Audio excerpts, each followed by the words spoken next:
नमस्कार दोस्तों, विक्की की पाठशाला में आप सभी का तहे दिल से स्वागत। दोस्तों, आज मैं आपको भारतीय अर्थव्यवस्था के विकास में एक बहुत ही ज्यादा महत्वपूर्ण टॉपिक समझाऊंगा जिसे हम वैश्वीकरण के नाम से जानते हैं, जिसे इंग्लिश में ग्लोबलाइजेशन कहते हैं, जो कि हमारे आर्थिक सुधार का सबसे महत्वपूर्ण टॉपिक है।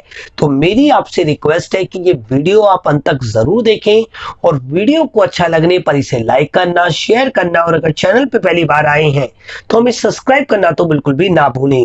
और ये सारे के सारे टॉपिक मैं आपको पढ़ा चुका हूं।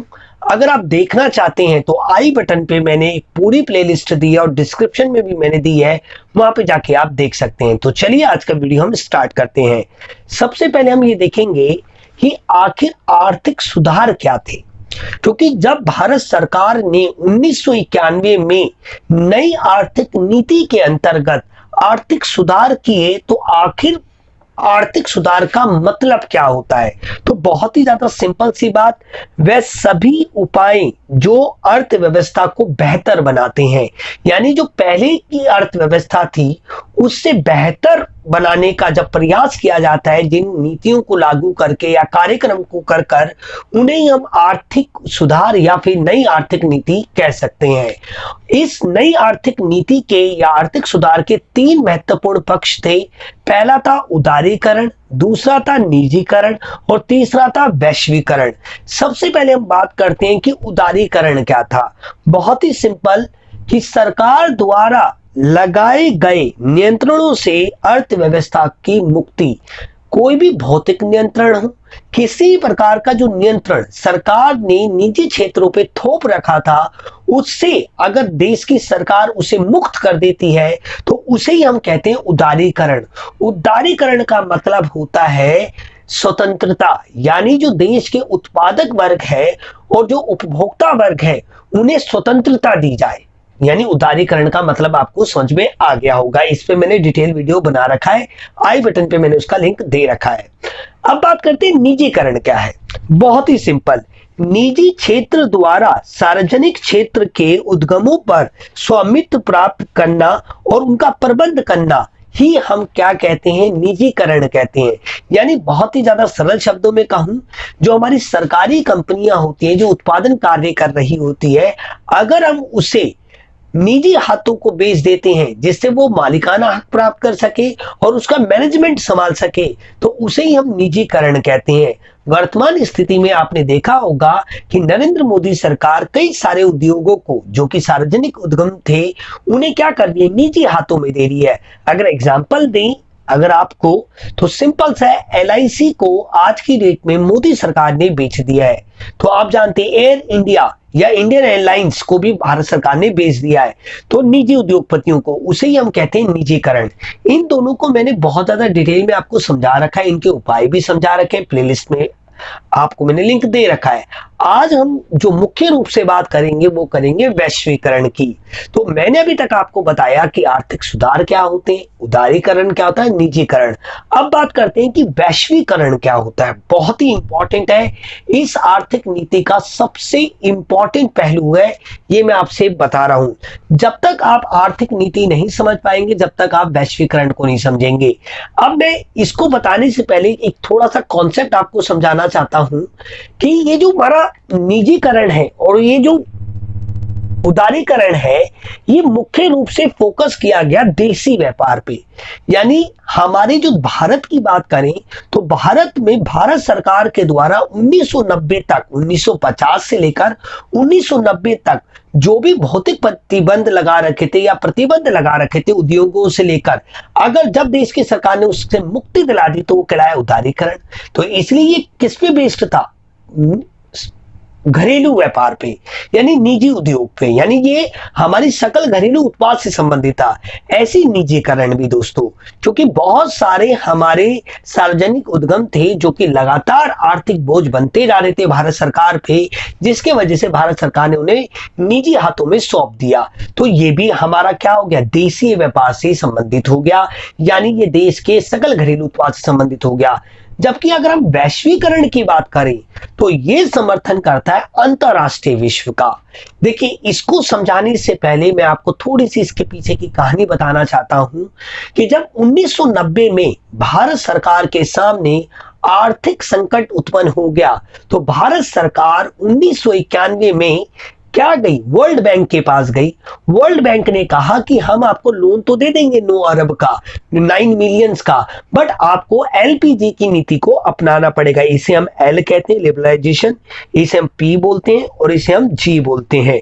तो एलपीजी की नीति अपनानी पड़ेगी, यानी आपको अपने देश में उदारीकरण, निजीकरण और वैश्वीकरण, इन तीनों को अपनाना पड़ेगा। तो वैश्वीकरण ही उनका एकमात्र उद्देश्य था कि भारत अपनी जो अर्थव्यवस्था में जो देशी व्यापार करता है, वो देशी व्यापार से अपना फोकस हटा के अंतरराष्ट्रीय व्यापार को बढ़ावा दे। क्योंकि भारत की 1990 से पहले जो अर्थव्यवस्था थी वो बंद अर्थव्यवस्था थी। इसका मतलब ये नहीं है कि भारत सरकार विदेशी व्यापार नहीं करती थी, बट उसमें कई प्रकार के प्रतिबंध लगा रखे थे और बहुत ही ज्यादा सीमित मात्रा में करती थी। बट जैसे ही वैश्वीकरण आया तो भारतीय अर्थव्यवस्था खुल गई और जो विदेशी व्यापार था वो बहुत ज्यादा बढ़ गया। अब मैं आपको समझाता हूं कि वैश्वीकरण का क्या अर्थ है। देखिए, बहुत ही इंपॉर्टेंट है। पहले मैं इसके अर्थ को समझाता हूं, फिर मैं आपको इसके बेस को समझाऊंगा। बेस तो मैंने आपको ऑलरेडी समझा दिया है। देखिए, वैश्वीकरण का अर्थ, अब देखिए, वैश्वीकरण का अर्थ है, वैश्वीकरण से अभिप्राय देश की अर्थव्यवस्था को संसार के अन्य देशों की अर्थव्यवस्थाओं से मुक्त व्यापार, पूंजी और श्रम की मुक्त गतिशीलता आदि के द्वारा संबंधित करना है। यानी मतलब क्या, बहुत ही ज्यादा सिंपल सी बात, जो भारत सरकार ने बहुत प्रकार के प्रतिबंध लगा रखे थे, उन प्रतिबंधों को हटाकर अब देश की अर्थव्यवस्था को मुक्त अर्थव्यवस्था में बदल देना था, जिसमें हम श्रम, पहली चीज व्यापार, दूसरी चीज पूंजी और तीसरी चीज श्रम का अंतर्विरोध, मतलब मुक्त गतिशीलता हो जाए। जैसे मैंने यहाँ पे एक डायग्राम के माध्यम से समझा रखा है। मान लीजिए अगर हम इसको भारत का एग्जांपल लेके चलते हैं, भारत में एक है हमारा परिवार क्षेत्र, जो कि हमारा प्राथमिक क्षेत्र है, यानी एक पहला क्षेत्र है। दूसरा हमारा आ गया उत्पादक क्षेत्र, तीसरा आ गया हमारा सरकारी क्षेत्र, और बैंक हमारा सरकार का ही पार्ट होता है। तो देखिए, अगर हम शेष विश्व को हटा दें, अगर सरकार, बैंक, परिवार और उत्पादक, यही आपस में जो भी इनके बीच की अंतर क्रिया होती है कि भाई परिवार क्षेत्र इनको कारक सेवाएं देते हैं, ये बदले में उत्पादन देते हैं, फिर ये इनको कारक आय देते हैं और ये इसको कारक भुगतान दे देते हैं, यानी वस्तु तथा सेवाओं पे। बैंक का क्या है, ये अपनी बचत देते हैं, ये मैंने पिछले वीडियो में बता रखा है।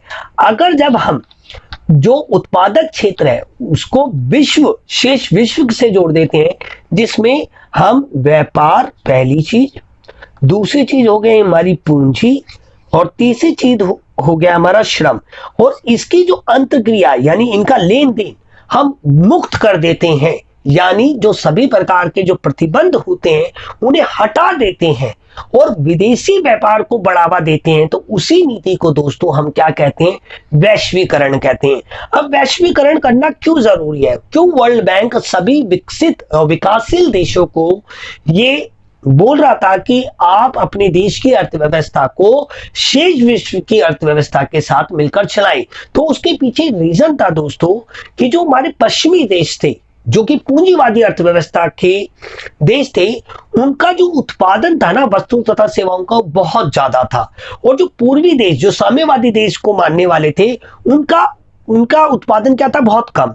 जिसकी वजह से अगर जितने भी विकासशील देश हैं एलपीजी की नीति को अपनाते हैं तो इससे पश्चिमी देशों को बहुत ज्यादा फायदा होगा, क्योंकि उनके आर्थिक लाभ बढ़ेंगे, क्योंकि उनके पास पूंजी की बहुत ज्यादा अधिकता थी, तो वो पूंजी दे सकते थे, उसके बदले में ब्याज प्राप्त कर सकते थे। उनके पास बहुत प्रकार की वस्तुएं बनाई जाती थी, जिसके वजह से उनको मार्केट प्लेसेस चाहिए थे, जो कि बन जाते थे। तो इसलिए जो वर्ल्ड बैंक था ना, वर्ल्ड बैंक यानी विश्व बैंक जिसे हम कहते हैं, उन्होंने भारत को 1991 में एलपीजी नीति को अपनाने के लिए कहा गया, और इसके बाद दोस्तों भारत का जो आर्थिक विकास है वो रॉकेट की तरह हुआ, आप देख भी सकते हैं वर्तमान स्थिति में।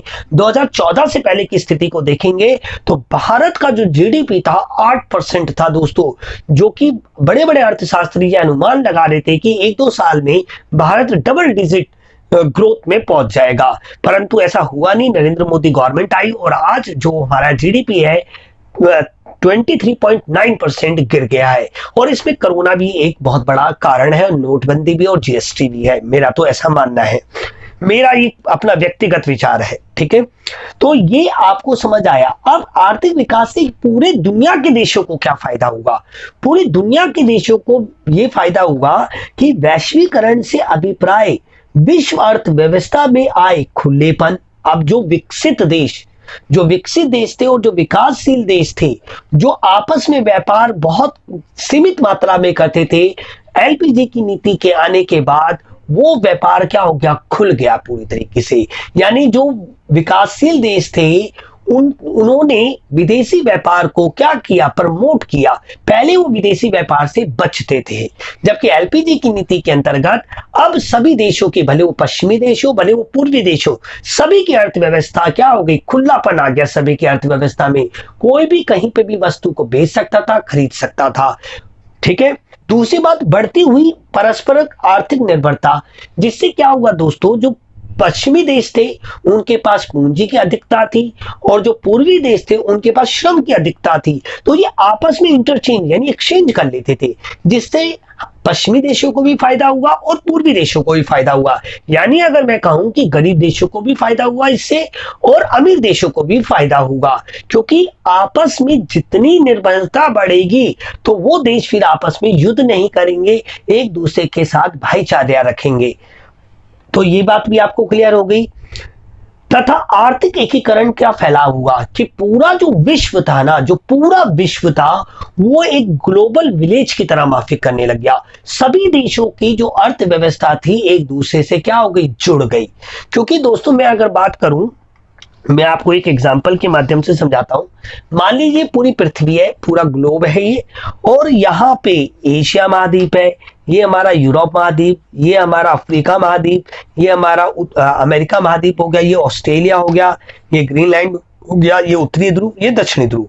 अब कोई भी देश कहीं से भी वस्तु तथा सेवाओं को भेज सकता था, और इसमें 3 चीजें थी। एक तो व्यापार करना आसान हो गया था, पहली बात। दूसरी बात मैंने आपको बताई कि पूंजी का स्वतंत्र गतिशीलता आ गई थी, और तीसरी बात दोस्तों श्रम का। ये 3 चीजों का अब सारे देशों के बीच में खुलापन था। अब देसी व्यापार पे देश ना फोकस करके अंतरराष्ट्रीय व्यापार को करने लगे, जिससे उपभोक्ताओं को भी बहुत फायदा हुआ, क्योंकि उपभोक्ताओं को अधिक वस्तुओं का प्रभाव होने से वस्तुओं की कीमतों में कमी आ गई, जो कि उपभोक्ता के लिए बहुत अच्छी बात रही, और उपभोक्ताओं को दूसरे देशों की वस्तुओं का भी प्रयोग करने का अवसर मिला, यानी उपभोक्ता का प्रभुत्व बढ़ा था। ये आपको चीज क्लियर हो गई होगी, मैं उम्मीद करता हूं। अब इसके बाद देखिए, आपको मैंने वैश्वीकरण तो समझा दिया। नेक्स्ट वीडियो में मैं आपको बहुत ही अच्छी तरीके से बताऊंगा वैश्वीकरण के उपाय। तो अगर आपको ये वीडियो अच्छा लगा है दोस्तों, तो प्लीज इस वीडियो को लाइक करें, शेयर करें, और अगर आप चैनल पे पहली बार आए तो हमें सब्सक्राइब करना तो बिल्कुल भी ना भूलें। मिलते हैं अगले वीडियो में। जय हिंद, जय भारत।